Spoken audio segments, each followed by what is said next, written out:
Cap TV, mencerdaskan pekerja.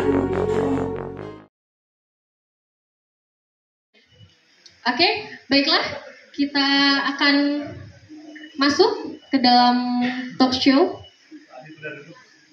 Mas Adit? Oh, oke, silakan.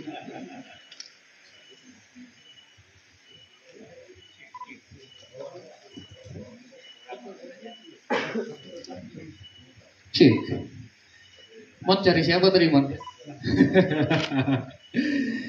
Oke. Bentar, agak capek sedikit saya.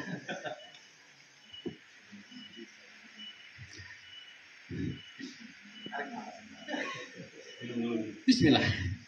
Hai semuanya. Hai. Salam. Ingin saya ucapkan selamat datang untuk semua peserta. Hari ini kita kebetulan kedatangan tamu yang sangat luar biasa. Pertama dari Ketum PPKM SPSI, Bapak R. Abdullah, dan Sekretaris Industri All dari Asia Tenggara ada Brother Ramon. Senang sekali saya di sini bisa bertemu dengan kawan-kawan semua. Hari ini kita akan ngobrol bareng tentang dunia kerja. Teman-teman bisa bertanya, teman-teman bisa mengajukan pertanyaan juga. Bila ada yang ingin disampaikan, nanti kita ada sesi pertanyaan juga. Jadi talk show ini santai, flow-nya jalan aja. Kita harap komunikasinya dua arah. Yuk, kita sama-sama cari tahu bagaimana kita bisa tetap relevan dan sukses di dunia kerja, biarpun kita tetap aktif dalam berserikat. Tapi sebelum acaranya dimulai, saya ada pertanyaan buat teman-teman semua. Mengapa pekerja muda dianggap perlu untuk mengetahui dan terjun di dalam serikat pekerja? Ada yang bisa jawab? Kasih mic. Baru saya mau bilang, kasih mic dan jawab. Siapa yang mau jawab? Saya, Pak. Mic-nya dari saya. Oh, dari suara perempuan? Belum.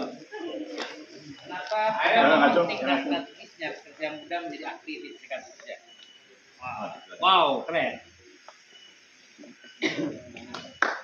Oke, beri tepuk tangan semuanya.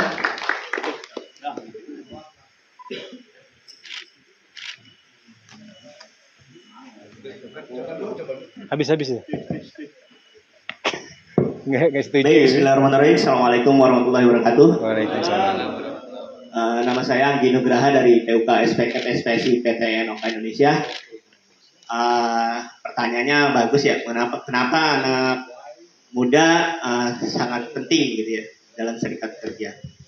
Jadi anak muda itu merupakan aset yang dimiliki oleh perusahaan maupun serikat pekerja.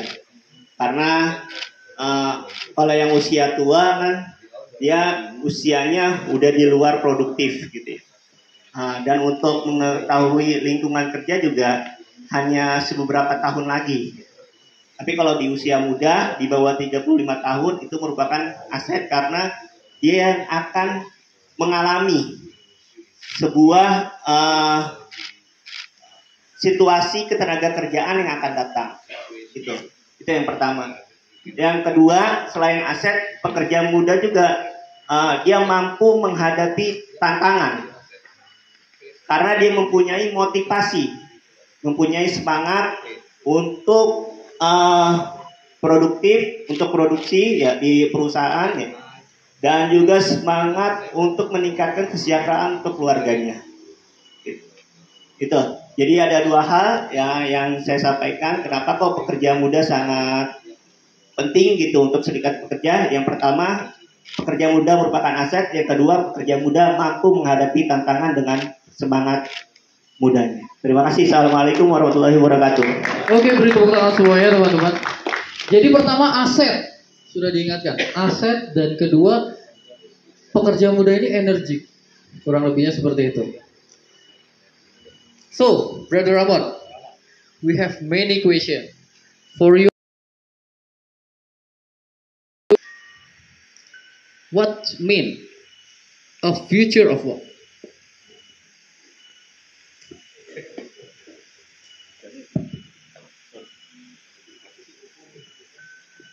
Thank you very much, Brother Aditya. But of course, before I proceed with the answer, responding to the question, I'd like to thank Brother Abdullah for being invited me here. Of course, to executive officers of Chembu, Brother Boni, Brother Sulis, and of course to the rest of the youth committee, and dear brothers and sisters, the young workers, the future of labor movement. This is very opportunity for me to be here to discuss with you about this very important issue about the future of work. Ya, sebelum nggak perlu terjemahin ya. Kalau saya terjemahinnya sembarangan, pasti ada yang protes, biarin aja, ya kan? Karena kan yang ngerti yang protes doang gitu. Jadi sebelum mulai, saya akan mengucapkan terima kasih dulu untuk Pak Abdullah, kemudian untuk pengurus BP yang hadir mendampingi pada hari ini, kepada panitia, kepada seluruh peserta juga yang hadir pada hari ini. Karena biar bagaimanapun bahwa pertanyaan memang bagus, bagaimana pekerjaan ke depan, tapi saat ini adalah teman-teman itu adalah aset yang sangat berguna dan juga adalah masa depan. Teman-teman di sini yang hadir di sini adalah masa depan untuk serikat pekerja. Yeah, I think the question is really relevant right now. And of course, the first question has a link on the question that has been posed to me on what is future of work. Pertanyaannya yang diajukan tadi sangat relevan dengan apa yang akan disampaikan oleh dia, karena biar bagaimanapun pertanyaan menarik. Bagaimana kira-kira ke depannya tentang dunia kerja? And future of work means that we need to really look on the future of today's young generation, because this young generation will be the future of the generations that to come, and after that to be sustainable in whatever aspects of our life right now. Jadi masa depannya itu adalah bagaimana generasi muda ini untuk melihat ke depannya. Generasi muda ini harus melihat ke depan bahwa pekerjaan-pekerjaan itu bagaimana bisa berkelanjutan. Ya, sustainable, jadi berkelanjutan, kemudian juga banyak hal yang sebenarnya menjadi perhatian dari kita semua. The trade union movement has a long history, and the future of work, what they are discussing, is not really new. We have been, our old leaders, our trade union in the past has been confronting these challenges and preparing and negotiating to make a better future for the trade union movement. Ya, kedepannya ini adalah bagaimana catatan-catatannya adalah bagaimana kita mengetahui kedepannya itu, karena biar bagaimanapun para pemimpin yang kalau udah tua nggak enak ya. Senior aja ya, kata-kata karena old, iya dia sebutnya old leader sebenarnya. Kalau senior, terjemahan aslinya sebenarnya pemimpin tua, tapi nggak enak kayaknya. Jadi pemimpin yang lebih senior gitu ya. Pemimpin yang lebih senior itu sudah mengalami tantangan-tantangan, sudah mengalami apa yang disebut dengan perjuangan-perjuangan, sudah mengalami bagaimana merubah keadaan menjadi lebih baik. Jadi saya kira ini menjadi peluang bagi kawan-kawan untuk belajar bagaimana dari pemimpin-pemimpin senior tadi menghadapi tantangan, menghadapi situasi yang lebih baik, dan juga menghadapi perjuangan-perjuangan yang telah dilakukan oleh pemimpin-pemimpin senior. But the current challenges that we're confronting right now is really, really difficult. We are in a very, very serious situation. Jadi tantangan-tantangan saat ini itu sangat kompleks, dan kita menghadapi situasi yang memang sangat gitu ya. Kalau dia bilang tuh bahasa Inggris itu berkali-kali really gitu ya. Artinya kita menghadapi situasi yang sangat serius, situasi saat ini. And this is why it's really important for the young workers like you to really understand the deepening situation that we are in right now. Jadi sebagai pekerja muda kita harus melihat bagaimana kita sebagai pekerja muda melihat situasi ini dan bagaimana menempatkan diri dalam situasi saat ini. I'd like to pose to you some very important points that I would like to raise with these challenging times. One is the issue of digitalization or digitization of economy, artificial intelligence, and robotics. That's one. Jadi ada beberapa catatan penting yang sangat penting dalam tantangan yang dihadapi saat ini. Yang pertama adalah tentang digitalisasi. Era digitalisasi menjadi tantangan yang sangat besar buat kita. Misalnya industri AI ya, artificial intelligence, tahu kan ya? Yang kita kalau ini AI, kemudian juga bagaimana digitalisasi itu juga merambah kepada industri-industri yang lain. And the second one is the issue of climate change, and that also entails about decarbonization of economy. Yang kedua adalah bagaimana perubahan iklim, climate change. Itu juga menjadi tantangan yang besar yang saat ini, dan juga bagaimana kita menghadapi dekarbonisasi. Kalau bahasa Indonesianya nggak usah ngerti ya, dekarbonisasi climate change itu ya. Jadi yang kedua adalah climate change dan bagaimana kita menghadapi dekarbonisasi. And third is trade and industrial policy that alters the global production system. Yang ketiga adalah bagaimana kita menghadapi tantangan terhadap dunia perdagangan. Jadi bagaimana polisi atau kebijakan industri itu adalah saat ini itu juga menjadi tantangan buat kita di masa yang saat ini. And last is of course the demographic change that shifts the employment situation from one country to another. Yang keempat, yang terakhir, bukan terakhir, yang keempat adalah bagaimana perpindahan tenaga kerja dari satu tempat ke tempat lain atau dari satu negara ke negara lain, perpindahan tenaga kerja.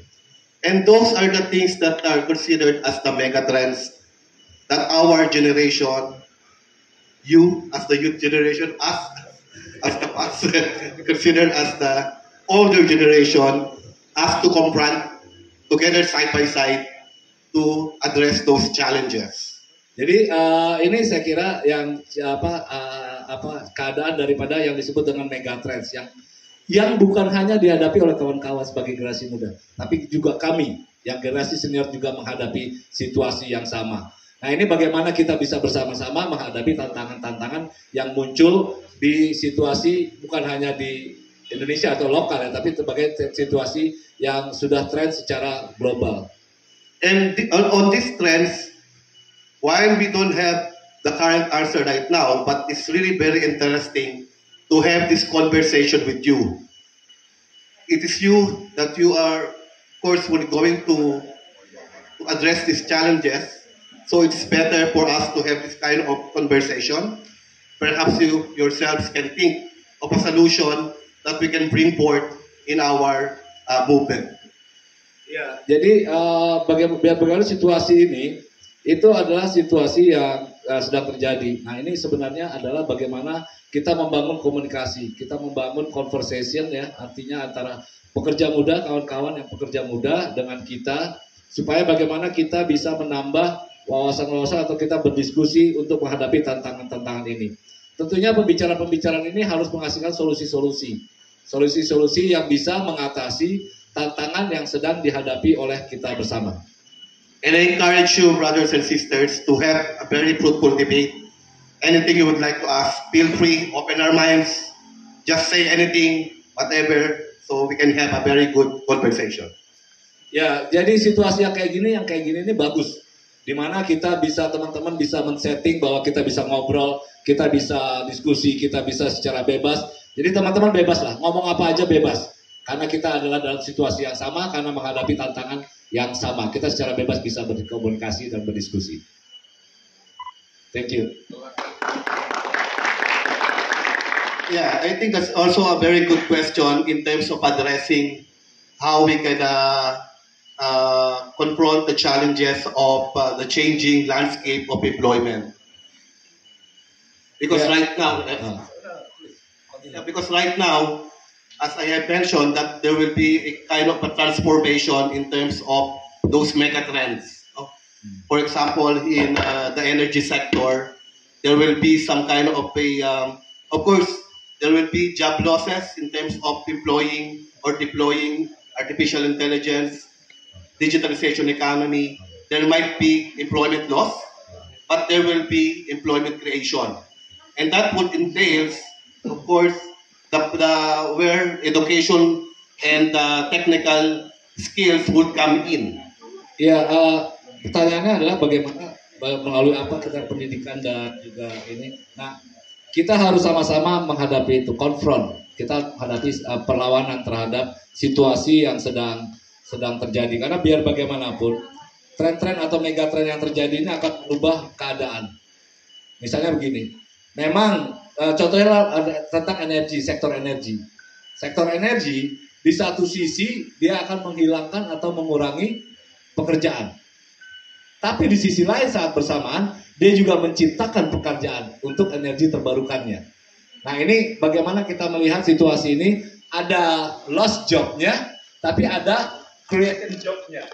Nah ini situasi yang menurut dia bukan hanya di sektor energi, tapi misalnya di IA juga, di AI ya, artificial intelligence juga itu menjadi dua sisi yang berbeda, di mana ada job yang hilang, tetapi saat bersamaan bagaimana ada job yang tercipta tadi adalah melalui pelatihan-pelatihan atau melalui ini atau transformasi yang harus kita siapkan, kita hadapi. But that measure is a passive resistance to changes. We want to have an active policy in terms of preparing the young generations. Maybe you're still young, but you have already family. But we need to prepare also our future children in terms of providing education in information that fits to the needs of the future industry. Kalau situasi itu tidak bisa kita hadapi secara pasif. Artinya bahwa kita sebagai serikat pekerja harus lebih aktif dalam menghadapi situasi-situasi ini. Bisa saja kita dari sekarang kita mempersiapkan hal tersebut untuk yang akan datang. Bukan hanya buat kawan-kawan yang hadir di sini, tapi juga buat generasi berikutnya dari anak-anak kita misalnya. Bagaimana kita mempersiapkan, kita mempersiapkan pendidikan atau informasi yang dibutuhkan untuk menghadapi tantangan-tantangan di masa yang akan datang. Yeah, and this really entails to have a labor market information policy that also provide information on what will the future industry will lead into, and of course integrating those future industry in our existing educational curriculum. And of course that also provides some kind of a upskilling for the existing workers that might be affected by the transformation of the economy. And of course reskilling, upskilling and reskilling is really important.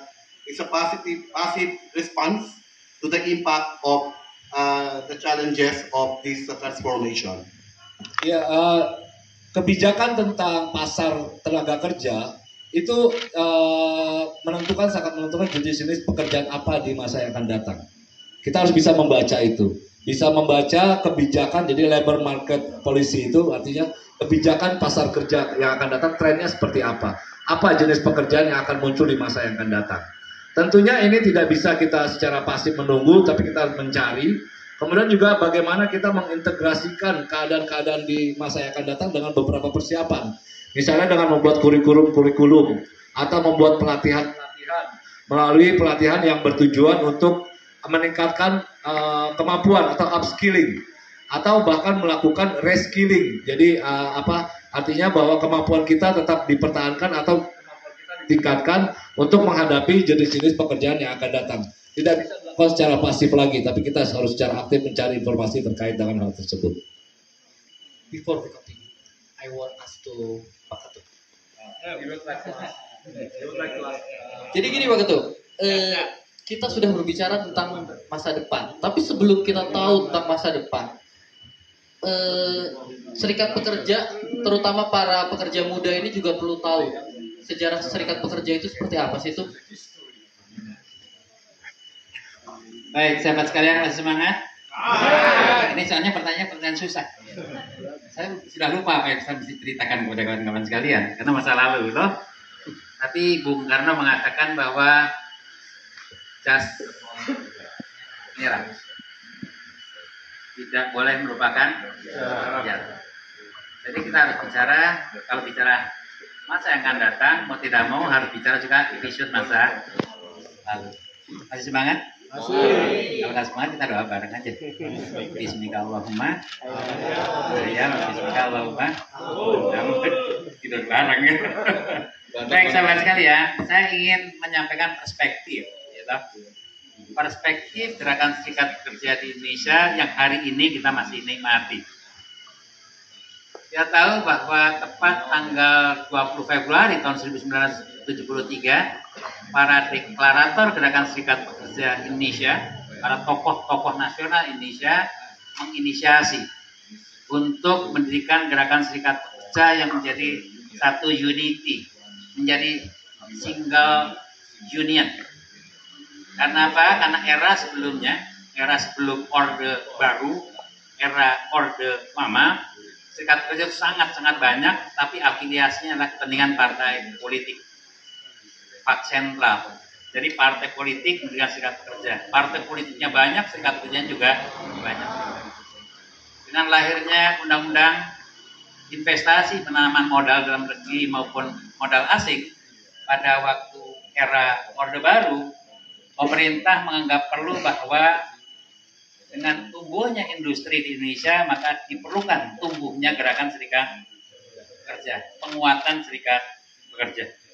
Karena tumbuh dan berkembang investasi tanpa diimbangi dengan tumbuh kembangnya serikat pekerja, maka tidak akan balance.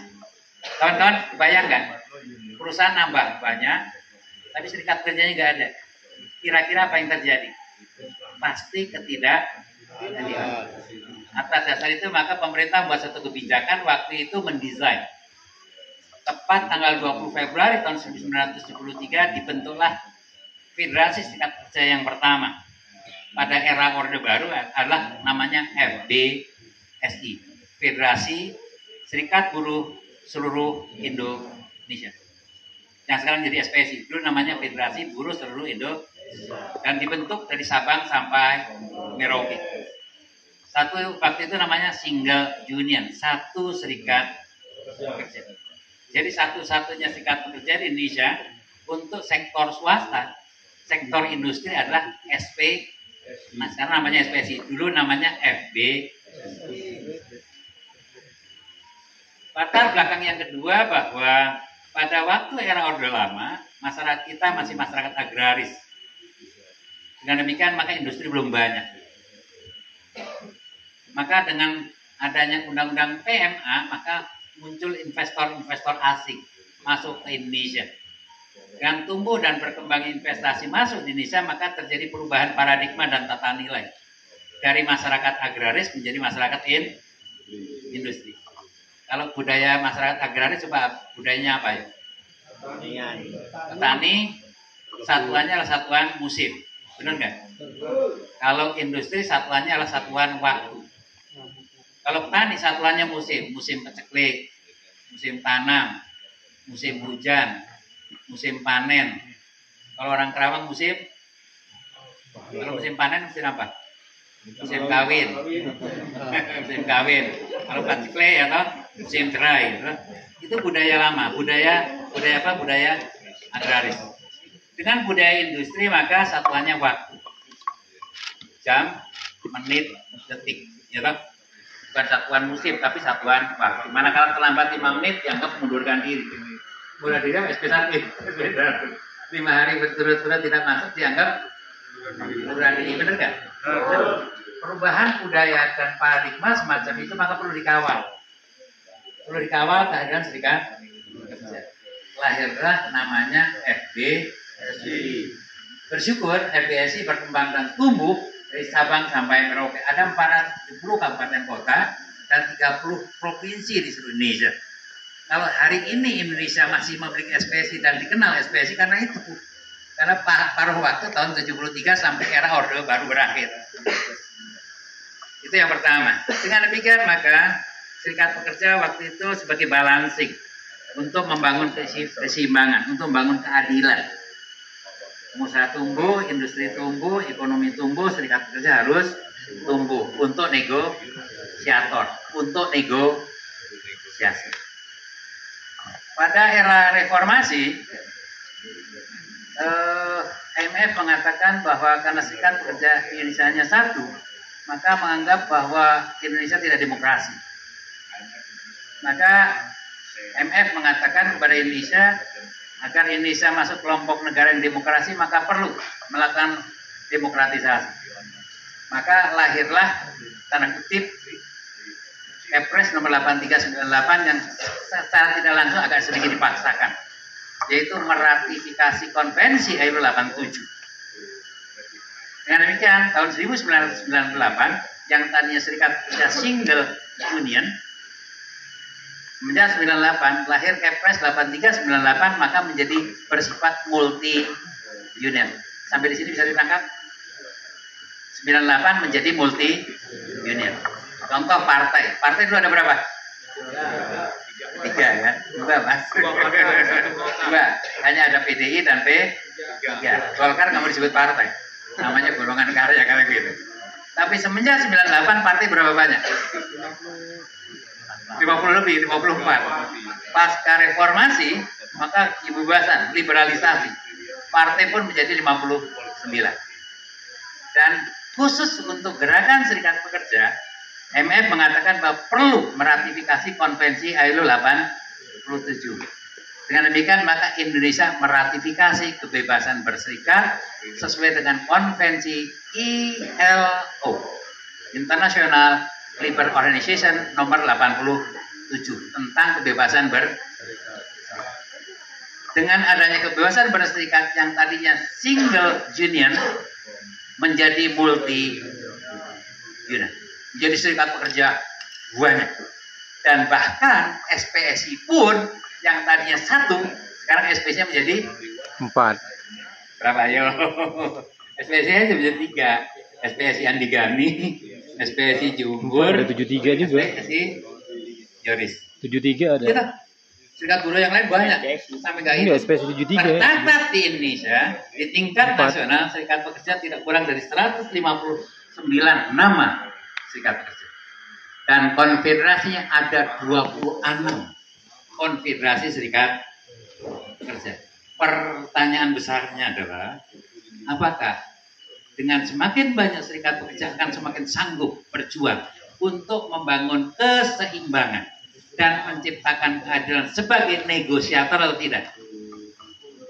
Prioritas? Prioritas? SPSI? Dengan serikat pekerja yang semakin banyak akan mampu menjadi negosiator yang baik atau tidak? Rasanya bukan semakin baik tapi semakin. Dengan demikian maka bentuk serikat pekerja di Indonesia adalah kayak piramida terbalik, besar di atas, kecil di bawah. Pada waktu era SPSI 1 yang tersebar dari Sabang sampai Merauke, anggotanya tidak kurang dari hampir 8 juta. Hari ini serikat pekerjanya ada 26 konfederasi, federasinya 156, anggotanya tidak lebih dari 2,7 juta anggota. Jadi nggak nambah, jadi sepertiga. Dengan demikian maka hari ini kekuatan serikat pekerja bukan semakin hari semakin tangguh untuk negosiasi, baik di nasional level, regional level, plan level. Saya ulang sekali lagi, tugas serikat pekerja apa? Tugas serikat pekerja berunding, negosiasi. Kalau di tingkat nasional berunding undang-undang, kalau di tingkat pabrik berunding PKB. Untuk negosiasi dengan pemerintah, posisi kita sangat-sangat tidak seimbang, tidak equal. Jadi akibat apa? Akibat serikat pekerja yang begitu banyak. Atas dasar itu maka opsi bagi SPSI maka diperlukan aliansi. Yang tadinya sudah banyak tapi gabung satu lagi, kita bersatu lagi. Atas dasar itu kita melalui Kikanas, ya toh? Melalui Kikanas kita bisa berjuang bersama-sama sebanyak 18 federasi gabung dalam keluarga besar SPSI. Tepuk tangan untuk kita semua. Sebab karena kecil-kecil lah, gede saja nggak kuat, apalagi yang kecil. Kayak ini loh, sebuah sapu lidi itu kuat nggak? Buat nyapu, nggak kuat. Buat mencut bocah ya orang dia, benar nggak? Tapi kalau dikumpulin menjadi satu, menjadi kekuatan. Begitu juga serikat pekerja. Kalau kecil-kecil, nggak boleh kekuatan yang cukup untuk negosiasi. tidak bargaining positionnya di tingkat nasional, di tingkat dengan menteri nggak bisa duduk sama rendah, bersama tinggi. Di pabrik kalau serikat kerjanya 3 juga nggak bisa duduk sama rendah, bersama tinggi. Masing-masing malah jadi anak tiri, anak emas dan seterusnya. Atas dasar itu kita butuh membangun kesatuan. Dan yang kedua, kita perlu membangun solidaritas. Atas dasar itu kita join dengan industri all. Karena apa? Karena secara internasional gerakan serikat pekerja perjuangannya sama. Maka perlu berafiliasi dengan industri. Selamat industri all. Tepuk tangan untuk kita. Untuk apa? Untuk membangun kekuatan bersama. Dengan adanya liberalisasi maka diperlukan apa? Aliansi. Sahabat sekalian, pertanyaan yang sulit tadi mudah-mudahan bisa ditangkap ya toh. Gerakan serikat pekerja yang begitu panjang 20 Februari tahun 1973 namanya federasi. Terus apa bedanya federasi dengan konfederasi? Konfederasi adalah gabungan dari federasi. SPSI adalah rumah besarnya. SPSI adalah kamarnya, rumah kecilnya. Kami bergabung dengan Pak Andi Gani, nanti Pak Andi Gani akan memberikan sambutan, ya toh, dalam kesempatan hari ini. Itu adalah rumah besarnya, konfederasinya. Dalam federasinya adalah Serikat Kerja Kimia NI. Dan pertama, kenapa perlu berfederasi? Agar spesifik, agar lebih profesional. Kalau hanya rumah besar saja, tidak secara spesifik, maka kurang profesional. Atas dasar itu maka dibagi-bagi lagi sektoral, ya toh, agar lebih fokus dan lebih profesional. Tapi satu, ya toh, bukan kecil-kecil tapi pisah gitu kan. Kecil-kecil pisah kayak sapu lidi yang pecah tadi. Ya toh. Oleh sebab itu sekali lagi pertanyaannya mudah-mudahan bisa, kalau belum terjawab boleh tanya lagi oleh kawan-kawan kepada kita semua bagaimana membangun organisasi masa lalu, hari ini maupun masa yang akan datang. Terima kasih.